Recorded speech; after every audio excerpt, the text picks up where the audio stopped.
Alright, about me. The eSingularity is Coming by Michael Trout. I was born in Bethesda, Maryland in 1967 at the Naval Hospital. My father is a retired naval officer, aviator.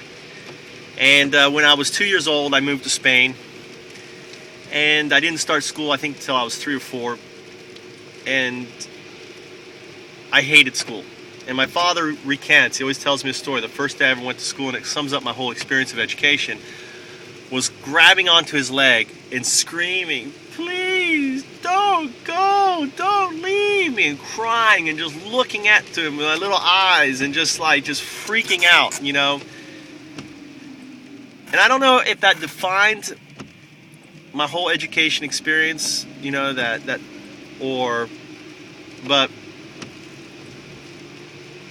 it pretty much set the course of it, and I loathed. The only thing I liked about going to school was the moments in school that we didn't have to study, which was, playground. And I really struggled. I didn't figure out until I actually went to prep school what the issue was, because what they discovered was I had dyslexia when I was around 9 years old. And I couldn't read, I couldn't write. My father, they thought maybe I had brain damage. They thought maybe, it was because of my mother smoking and drinking during pregnancy. They didn't know. They made all these excuses, but I didn't get the help actually until I went to prep school in England. And I was the kid that had to stand in the corner as a dunce, with a hat on. I wore the hat, and I just couldn't memorize stuff, and I still can't, even with Japanese. I'm getting a lot of pressure from my wife about studying Japanese and learning Japanese, and I really have a tough time with, I couldn't learn English. How the hell am I going to learn Japanese? It's going to take me a lifetime. So,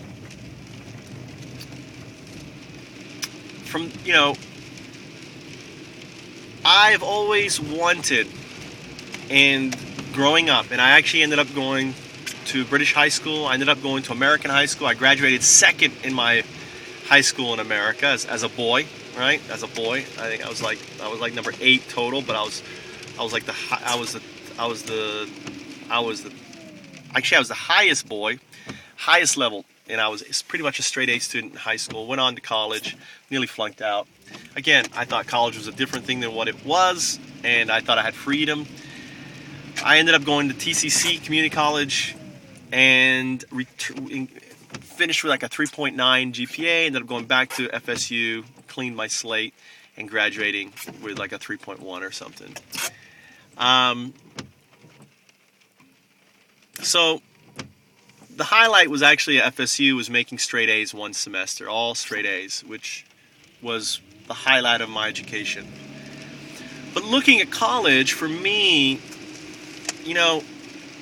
what was the real value? Sitting in these big classes, watching these professors way below you. I mean, there was nothing in really, in contemplating and thinking about college, there was really nothing in the experience that made it like something I'd want to spend $80,000 again to do.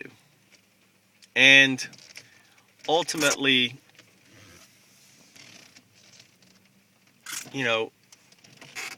bankrupting families or myself, and I still haven't paid my student loans, with an education that really hasn't done anything for me, is something that I don't think others should go through.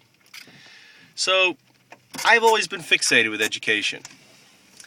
I ended up getting my master's from the University of Alabama, and even had kind of a tough time with that just because I didn't like the material that I was studying. But the whole process has left me wondering about education, and I've been like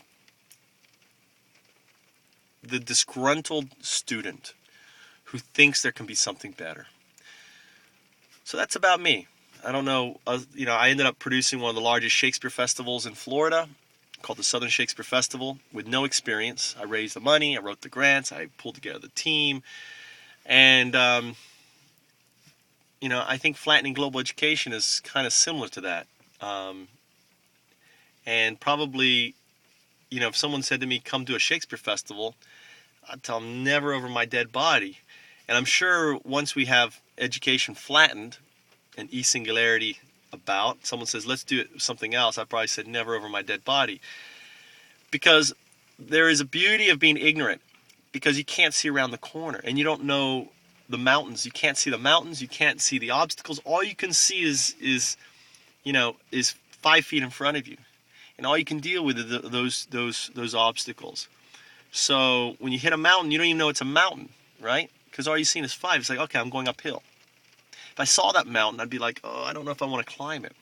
So there's a beautiful thing about trying to do something so massive that everyone else is afraid of, because all you can deal with is what's in front of you, right? So that's my personal philosophy. All I try to do is what's in front of me, right?